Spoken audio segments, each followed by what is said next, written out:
Thanks to the cheerleaders from Tri-County for welcoming us back to 13 on Your Sidelines. Hudsonville has gotten off to a hot 4-0 start this season. But in order to stay unbeaten, they'd have to snap a 3-game losing streak to their OK Red rivals from Granville. The Eagles' defense comes into this one allowing 9 points per game, but that would not hold up tonight. Second play from scrimmage, it's Easton Sidinski, who leaves the Eagles in his dust. Look at him go! Sidinski goes 74 yards to pay dirt. The successful 2-point conversion makes it 8-0 Granville. But the Eagles were flying high. They attacked through the air. Jonathan Haas hits a wide open Jack Wills. Hudsonville on the board. They trail 8-7. Who let the dogs out? Specifically Sidinski. He breaks for the sideline and he's in to the promised land. That's a 31-yard scoring scamper. Granville goes up 16-7. Second quarter now. Haas on the hunt. Who does he find? Aaron Hunt. That's a 12-yard pitch and catch for the touchdown.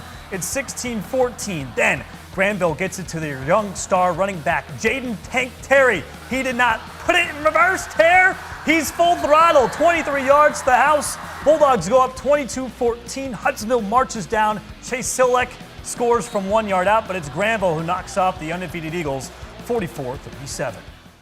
Let's take a trip back to October of 1999. Christina Aguilera's Genie in a Bottle was #1 on the Billboard Top 40 charts. And none of the players on the current Reese Puffer football team were even close to being born.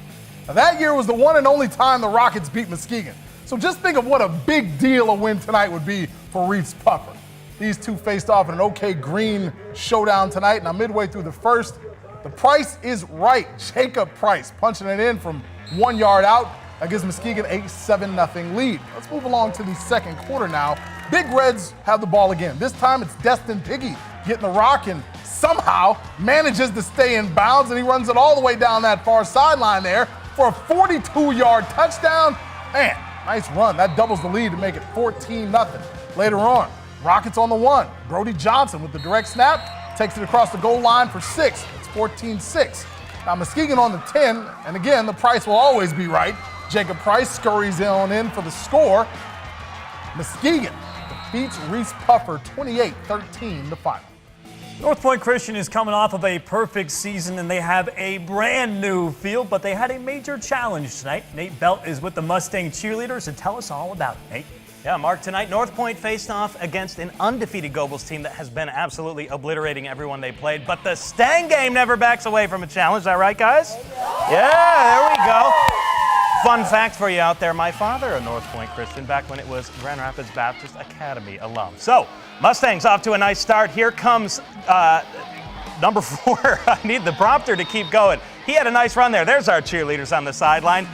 That was Jamari Hughes taking a nice run, but then Gobles going to make the stop there. They had a few fans out there tonight enjoying the game. Here comes Hughes once again, this time racing to the outside, and he's going to take a nice run all the way down inside, but they're not going to get the score. Here comes Gobles now trying to get it, and they fumbled it.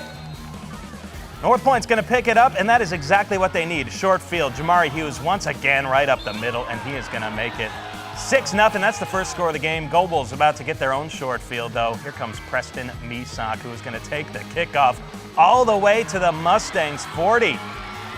That's big for the Tigers because their offense has done absolutely nothing all game to this point. But Joe Niemeyer for the Mustangs comes in for the big sack, keeping it 6-0 at halftime. The game was much more exciting in the second half. Went to double overtime, and the Mustangs are going to come out victorious 20-17. 13 on Your Sidelines MVP of the Week, sponsored by Rant Insurance. We want to thank our viewers for an incredible turnout in this week's MVP vote. There were more than 26,000 votes cast. Impressive. But before we hand out the hardware, it's time to reintroduce you to the nominees. Last week around West Michigan, the pigskin action was in full force, and a few stars stood out among the rest. Here are the 4 who shined the most. MVP candidate number 1 had an incredible game in our game of the week. Rockford quarterback Drake Irwin came alive in the second half against Caledonia. In all, he completed 22 of 28 passes for 431 yards and 3 touchdowns in the 42-16 victory over the Scots. The senior's big night is a big reason why the Rams are 4-0. Our next MVP candidate put up one of the best performances not just in the state, but in Michigan high school football history. Allendale quarterback Tyler Sparks provided more than just a spark. He combined for 8 touchdowns, 7 of which were on the ground. That's not just a school record, but ranks 3rd in the state all time. The senior totaled 489 yards of offense in the 61-38 victory over Hamilton. MVP candidate number 3 won the MVP of the week twice last year, and now he's on the vote for the first time in 2023. Muskegon quarterback Mackay Guy put on a show against the Big Red's biggest rival, Mona Shores. The senior rushed for 264 yards and 2 touchdowns, and also threw another touchdown pass. Guy was the guy on Friday night in Muskegon's 42-21 win over the Sailors. Our 4th and final MVP candidate was a special teams menace last week.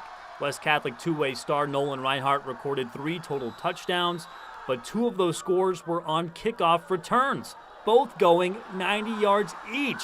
The senior Falcon showed he could get it done in all 3 phases in West Catholic's 68-27 drubbing over Unity Christian. Now, let it be known, we love defense, we love the offensive line, we love special teams on this show.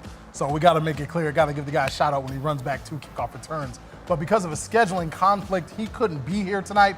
But Nolan Reinhardt has been voted our MVP of the week. He got an incredible 18,000 votes, which was 73% of the total. Nolan Reinhardt's number 1 in the program, but he's number 1 in our hearts. Are you kidding me? Geez. What an unbelievable performance. 2 kickoff returns, both of them going 90 yards. He might need to change that number to 23 because he was looking like Devin Hester last Friday night. I know you're a Bears fan. That's got to be your go-to guy. Obviously, he's also a big player on defense. He's great in the secondary as well. But those 2 kickoff returns are a big way to deflate a team. That's impressive. Well-deserved MVP. Well, there's quite the log jam in the middle of the West Michigan Conference Lakes Division. Up next, we see if we can sort some of it out as Ludington takes on Montague and Oak Ridge takes on Fremont. Plus, old CSAA gold rivals square off when Newaygo travels to Granville.